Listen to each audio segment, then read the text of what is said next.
नमस्कार, मैं अमित कुमार राय और आप देख रहे हैं तेजस न्यूज। अभी मैं चंपारण की धरती पे मौजूद हूँ और हमारे साथ है पूज्य साध्वी सुभद्रा कृष्ण मौजूद हैं। इन्होंने कंबल बाबा से मिलने के लिए श्री राम प्रभु के नगरी अयोध्या से आई हुई हैं चंपारण में, क्योंकि चंपारण में कंबल वाले बाबा का कार्यक्रम आज 10 फरवरी से शुरू हो गया है और 27 फरवरी तक होने वाला है। सबसे पहले चंपारण की धरती पे आपका स्वागत है। बहुत बहुत धन्यवाद।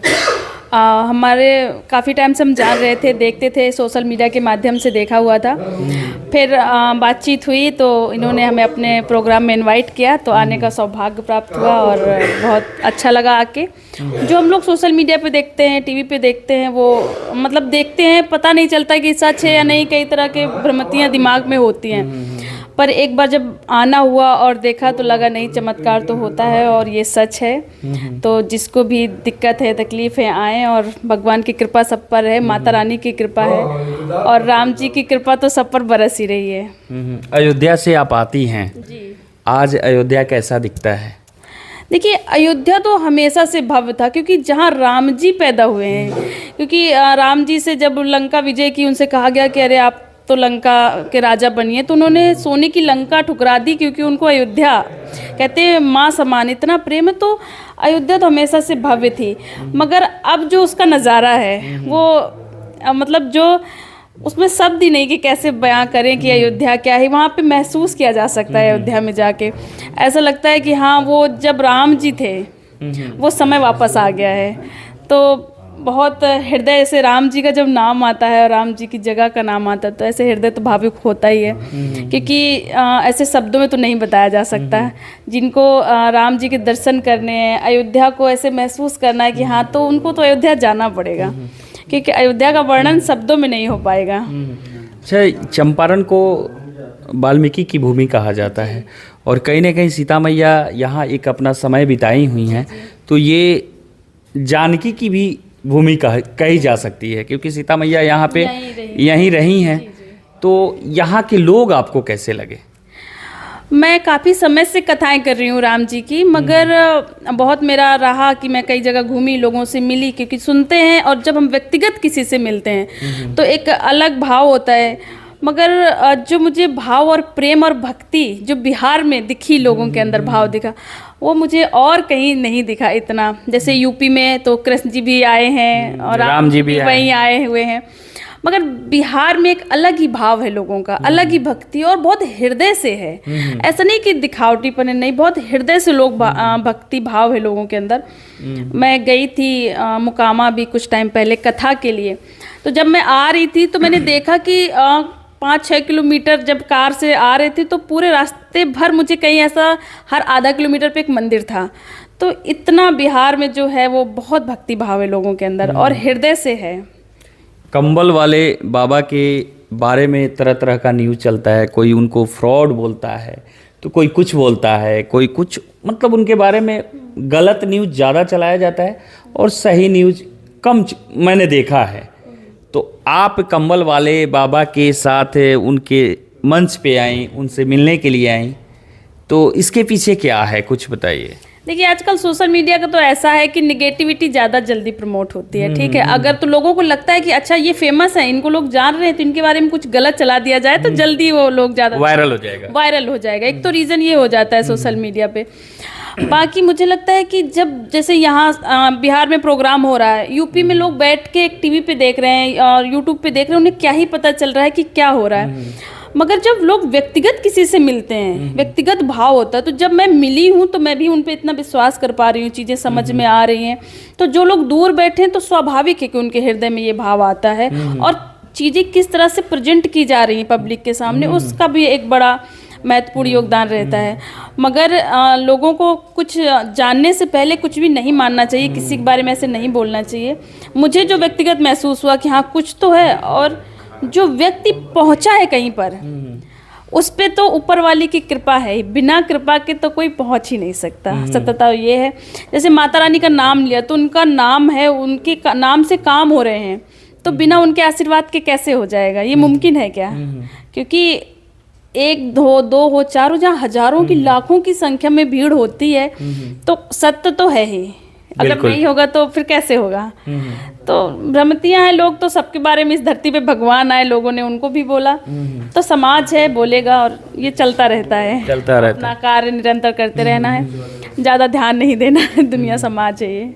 आप कथावाचक हैं। हाँ जी। कभी राम कथा कहती हैं, कभी भागवत कथा कहती हैं, कभी सीता कथा कहती हैं। जी जी। तो आपसे अगर कोई मिलना चाहे या अपने यहाँ कथा कहवाना चाहे, करवाना चाहे, तो कैसे संपर्क करेगा? मेरा फेसबुक पे है, पेज है सुभद्रा शर्मा नाम से, और इंस्टा पे है सुभद्रा कृष्णा नाम से, यूट्यूब पे भी है सुभद्रा कृष्णा नाम से।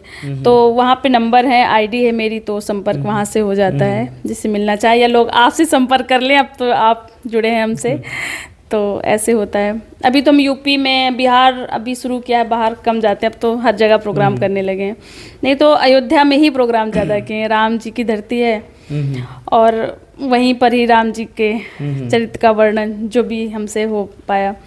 अब तो पूरे भारत में राम जी विराज रहे हैं, सबके हृदय में, तो हर जगह राम जी के नाम का प्रचार और प्रसार जो उस परमानंद की कृपा हो रही है तो कर रहे हैं। यूपी में तो राम राज्य आ गया और वहाँ के सीएम योगी आदित्यनाथ जी ने और हमारे देश के यशस्वी प्रधानमंत्री नरेंद्र मोदी जी ने अपने हाथों से, और हम लोग परिकल्पना भी नहीं कर सकते हैं कि वैसे भव्य राम मंदिर हमारे प्रभु श्री राम की बन सकती है अयोध्या में। तो क्या सीता मैया की नगरी सीतामढ़ी में सीता माता के लिए बिहार के नेता वैसे भव्य मंदिर बना पाएंगे? देखिए, जो राम जी हैं, चाहे राम जी हो, चाहे कृष्ण जी हो, चाहे माता सीता हो, ये भारत के आदर्श हैं, इनसे लोग भारत को जानते हैं। तो जहाँ ये रहे हैं, जहाँ इनका जन्म स्थान है, वो जगह भव्य बननी चाहिए, और जिस राज्य में, उस राज्य की सरकार का ये दायित्व बनता है कि, क्योंकि देखिए धर्म एक जीवन जीने का माध्यम है, और वो किसी भी धर्म का हो, और हिंदुओं का ये देश है, भारत है, सनातन संस्कृति का देश है, और अगर माता सीता बिहार में रही हैं, वाल्मीकि जी के आश्रम में रही हैं, वहाँ की धरती है, तो बनना चाहिए, बिल्कुल बनना चाहिए, और सरकार को बिल्कुल ध्यान देना चाहिए, इन कामों में बढ़ चढ़ के आगे आना चाहिए, क्योंकि योगी जी नहीं होते तो अयोध्या जैसी दिख रही है ऐसी पॉसिबिलिटी नहीं होती। तो बिहार की सरकार को भी काम करना चाहिए कि हम लोग भी आएँ अयोध्या से, यूपी से, कि हाँ बिहार जा रहे हैं, जहाँ माता रही हैं, वहाँ के लिए, जैसे आज पूरे भारत से लोग अयोध्या पहुँच रहे हैं, तो ज़रूर करना चाहिए। हमारे बिहार के नेता हॉस्पिटल की बात करते हैं कि मंदिर बनने से विकास नहीं होता है, मंदिर बनने से रोजगार नहीं मिलता है। आप अयोध्या की हैं, तो आप थोड़ा संक्षिप्त में बता दीजिए कि मंदिर बनने से क्या क्या होता है। देखिए, इसके लिए तो उनको, मुझे लगता है, मेरा सजेशन है कि उनको अयोध्या आना चाहिए और उनको देखना चाहिए कि अयोध्या कुछ टाइम क्या थी और आज क्या है।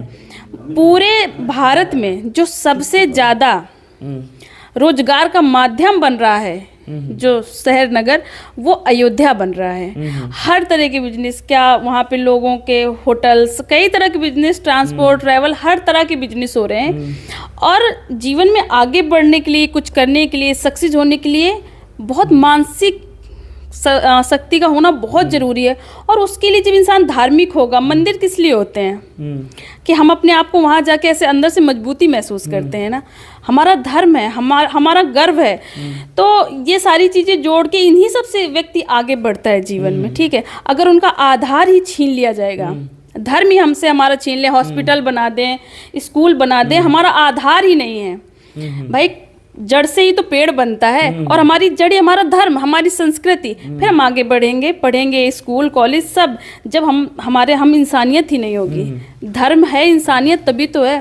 तो क्या कर लोगे आप हॉस्पिटल बना के, स्कूल बना के?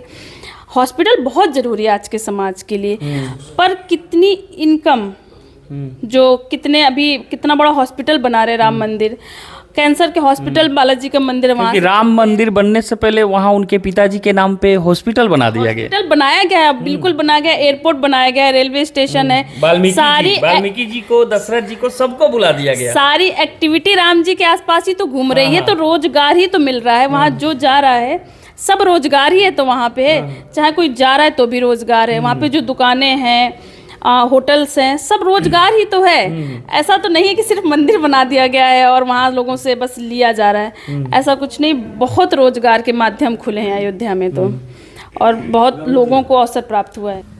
चलिए, हमारे साथ सुभद्रा कृष्ण शास्त्री जी थी और ये बहुत अच्छा कथावाचक भी हैं। राम कथा इनसे सुन लीजिए या इनका भागवत कथा सुन लीजिए, सीता कथा सुन लीजिए। तमाम तरह की कथाएं ये कहती हैं और कहीं ना कहीं हमारे धर्म की प्रचारक भी हैं। तो इनके साथ मेरा प्रयास आपको कैसा लगा कमेंट बॉक्स में ज़रूर बताएं। जय हिंद।